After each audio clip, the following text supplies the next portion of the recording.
The time may not be too far off when you're more likely to fill her up with one of these instead of the gasoline pumps you're more familiar with.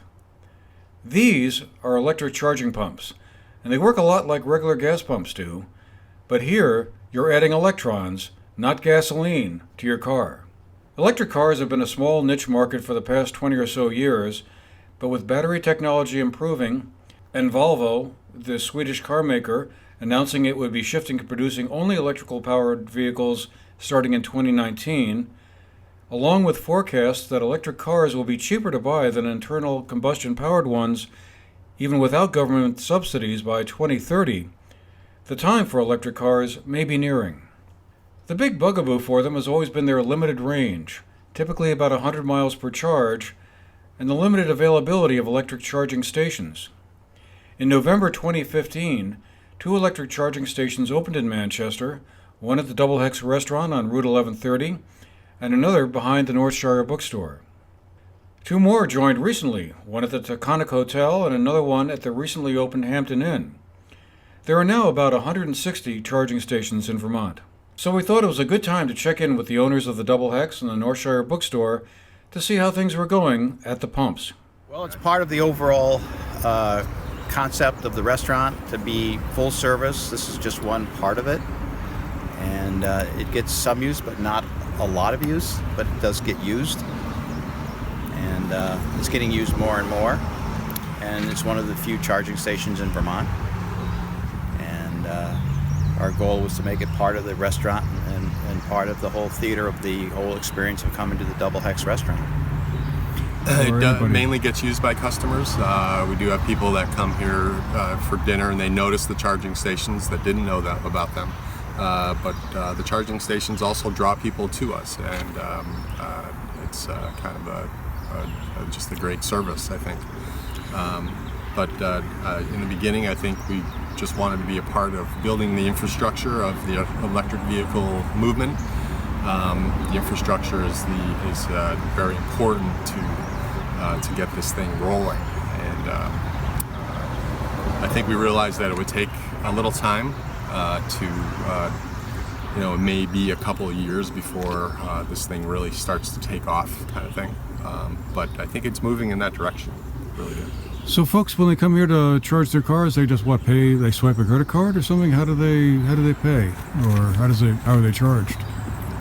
Well, some of them have it's called EVgo, and it's a nationwide credit card system for charging.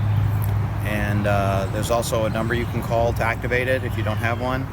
And there's a couple of different ways to approach. There are definitely different options to pay by calling their 800 number.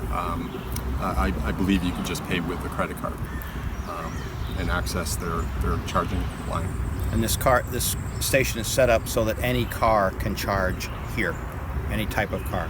How did GMP approach you folks about putting it here, or how did it all get started? We actually approached them. Okay. We approached them, and they were receptive to the idea because they didn't have a station near here, and they were building a system, a network in the state of Vermont, and so we actually partnershiped this with them, and it was actually a joint venture with them, in participation with them. So we are still to this day partners with them in this project. I was just wondering, do you keep track of how many cars come here, or is there some kind of log that records how much usage it gets? Or? Yes. Through our electric bill. Yeah, we get a log every month from Green Mountain Power that tells us how many cars were here, how many cars access the system, and the amount of power that they used. And then that's how we know. A similar story was told by Chris Morrow. Yeah, and it's picking up regularly. I didn't really have a whole lot of expectations around how much they were going to be used. I just wanted to make sure that they were available in downtown Manchester for those cutting-edge people that were adopting the technology early. And clearly there's more and more electric cars on the road. We see them being used a lot more than we did even a year ago, and they're in the news a lot, so they're certainly going to be a growing part of the car segment over the coming years, and we're happy we made the charging stations available. So it looks like you have room for a few more pumps here. If We do. that's where they would go, We do, yeah. and down the other way. And down the other way, depending on how the electric company wants to deal with it. We have a couple of quick charging stations here and a couple of the slower ones over there. And different cars have different abilities to charge and different systems. Really, it was their doing. I didn't have to pay anything for this. I just allowed them to use this space. So hopefully they're still encouraging electric charging stations, and just they were very easy to work with. But locally anyway, sales of electric cars such as the Chevrolet Volt are still poking slowly along, says Bradley Croft, the sales manager at Langway Chevrolet in Manchester. We've had several customers come in looking for the Chevy Volt. Usually the Chevy Volt buyer is an educated buyer that is looking exactly for the car. Usually they come in and they know exactly what they're looking for, down to color, options, etc. We have people local people from the area come in and ask if we have the Volt in stock. Typically we do stock a couple Volts, and we fulfill the order for the customer. People that come in not knowing what they want here at the dealership typically don't buy the Volt because they don't know all the features and the technology that is offered in the car. The Volt is a pretty impressive car. It's combined gas and electric, so if you don't have any battery left, it'll turn into a gasoline engine. It's not your typical electric car that once your charge is completely gone, you're done. You always have that backup. You always have that safety net. So I would say that the Volt is a pretty cool vehicle, and hopefully we do better with it in the future. And Is the concern about running out of a charge and being stranded someplace in the middle of nowhere a big factor for a lot of people? definitely, the people that come in and talk to us about electric cars definitely have that concern. They definitely want to feel safe about the purchase. A lot of these electric cars that are out on the market today, they have between like an 80 and 200 mile range on the battery. So the main concern for Vermonters especially is, where am I going to charge next? One satisfied car customer is Bill LeBerge of Dorset, who took us under the hood of his Nissan Leaf. Internal combustion engines that we had, and we did a monthly analysis of how much we spend over the whole year in fuel, oil changes, mufflers, basically all transmission, whatever kind of maintenance you have. And it was well over $200 a month for each car. And we looked at a Nissan Leaf, and we could take ownership of that for less than $200 a month. And then we don't pay for any fuel because we power it with our solar panels. There's no maintenance, there's no muffler, there's no transmission. We basically take it to our mechanic to put the snow tires on and to take them off. So the cost of ownership is ridiculously low, especially when you take into consideration that what we're doing is we're powering it with our solar panels.